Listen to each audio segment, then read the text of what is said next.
వెంకన్నకు శటగోపం, అమూల్కు Chittoor dairy అప్పజెప్పిన Jagan. So ఏంటి జగన్మోహన్ రెడ్డి గారికి అమూల్కి ఉన్నటువంటి అనుబంధం ఏంటి రాజు? ఖచ్చితంగా బ్రహ్మనాయుడు ఇక్కడ వాళ్ళిద్దరి మధ్య ఒక అవ్యాజమైనటువంటి ప్రేమ ఉందని చెప్పొచ్చు. ఎందుకంటే అమూల్ కోసం రాష్ట్రాన్ని దారాదత్తం చేసినటువంటి ఘనత జగన్మోహన్ రెడ్డిది. ఇక తిరుపతి దేవస్థానానికి సంబంధించినటువంటి అంశాన్ని పరంగా పెడతాడు అంటే అది చాలా సింపుల్ విషయం అవుతుంది. అయినా సరే మనం మాట్లాడగవాలి కాబట్టి చెప్తున్నాం. ఎందుకంటే చిత్తూరు డైరీ అనేది చిత్తూరులో ఒక డైరీ, అది దానికి దాదాపు 500 కోట్ల విలువైనటువంటి ఆస్తులు ఉన్నాయి. ఒక 30 కోట్ల రూపాయల విలువైనటువంటి యంత్ర సామాగ్రి కూడా ఉంది. దాన్ని మూసేశారు. మూసేసిన తర్వాత చాలా వరకు కూడా అది ఓపెన్ కాదు అనేటువంటి ఆందోళన వ్యక్తమైంది. ఆ తర్వాత జగన్మోహన్ రెడ్డి అప్పట్లో పాదయాత్ర చేసే సందర్భంలో నేను అధికారంలోకి వస్తే దాన్ని ఓపెన్ చేస్తానని మాటిచ్చాడు పార్టీ రైతులకు సంబంధించి. అయితే దీనికి సంబంధించి ఈ డైరీని ఓపెన్ చేయాలి అని చెప్పేసి టీటీడీ భావించింది. ఎందుకంటే తిరుపతి దేవస్థానం ప్రతి నెల కూడా ప్రతి సంవత్సరం కూడా దాదాపు 200 కోట్ల రూపాయల వరకు పాలు అలాగే నెయ్యి కొనుగోలుకి సంబంధించినటువంటి కొనుగోలు చేస్తూ ఉంటుంది, ఖర్చు చేస్తూ ఉంటుంది. మరి ఇన్ని కోట్లు ఖర్చు పెట్టేటప్పుడు మూసేస్తున్నటువంటి డైరీని మాకు గానిచ్చినట్లయితే ఖచ్చితంగా మేము దాన్ని నడిపిస్తాము.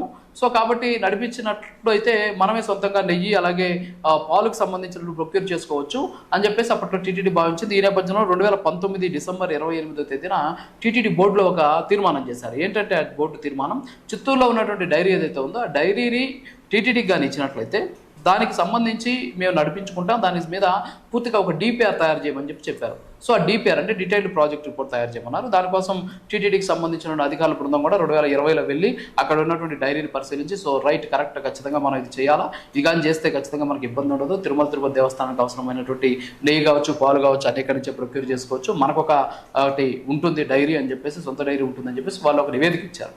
అయితే నివేదికని లీకులు తెలుసుకున్నటువంటి అమూల్ డైరీ వెంటనే చక్రం తిప్పడం స్టార్ట్ చేసి ఎలాగైనా సరే చిత్తూరు డైరీని కైవసం చేసుకోవాలని చెప్పేసి తనతోటి సత్సంబంధాలు ఉన్నటువంటి జగన్మోహన్ రెడ్డి ముందు ప్రతిపాదన పెట్టింది. చిత్తూరు డైరీ కూడా మాకు ఇచ్చేస్తే అదే మేము ఓపెన్ చేసుకుంటామని. సో అమూల్ అడిగింది కాబట్టి టీటీడీ ఎంత, వెంకటేశ్వర స్వామికి ఉంటే ఎంత లేకపోతే ఎంత, అమూల్ ఇంపార్టెంట్ జగన్ దృష్టిలో. కాబట్టి ఆయన ఏం చేస్తాడంటే అమూల్కి మనం ఇచ్చేద్దాం, దాన్ని ఇచ్చేస్తే ఎలాంటి ఇబ్బంది ఉండదు అని చెప్పేసి అమూల్కి 2023 జూలైలో దాన్ని అప్పచెప్పేశారు.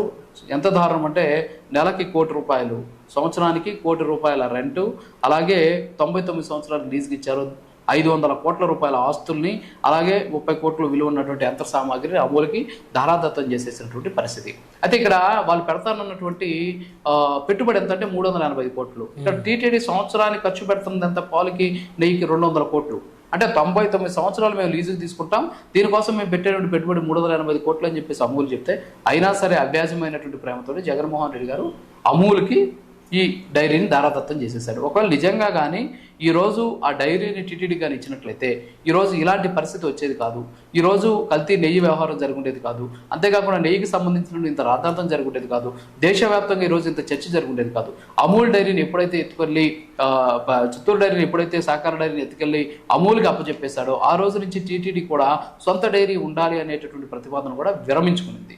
సో ఏఆర్ డైరీ నుంచి కొనుగోలు చేయడం అంటే చిత్తూరు డైరీకి ఉన్నటువంటి సామర్థ్యంతో పోలిస్తే ఇప్పుడు టీటీడీకి పాలు అలాగే నెయ్యి సప్లై చేస్తున్నటువంటి డైరీలు కనీసం వాటిలో 1% కూడా ఉండవు. మరి అలాంటి అంత పెద్ద డైరీని టీటీడీకి కానీ ఇచ్చినట్లయితే ఈరోజు ఇలాంటి పరిస్థితి ఉండేది కాదు. కానీ అమూల్ మీద ఉన్నటువంటి ప్రేమతోటి జగన్మోహన్ రెడ్డి గారు ఆస్తుల్ని అంతేకాకుండా అందులో ఉన్నటువంటి యంత్రాన్ని దారాదత్తం చేసేసారు అమూల్కి. అమూల్ మీద ఉన్నటువంటి అవ్యాజమైనటువంటి ప్రేమని ఆయన చూపించడంతో ఈరోజు ఈ పరిస్థితి దాపురించింది. ఆ రోజే అమూల్ గారు ఇచ్చుంటే, అమూల్కి ఇవ్వకుండా టీటీడీకి కానీ ఇచ్చుంటే పరిస్థితి వేరేలా ఉండేది. సో అమూల్కి మేలు చేయాలని చెప్పేసి వెంకటేశ్వర స్వామికి అన్యాయం చేశాడు జగన్మోహన్ రెడ్డి ఇక్కడ.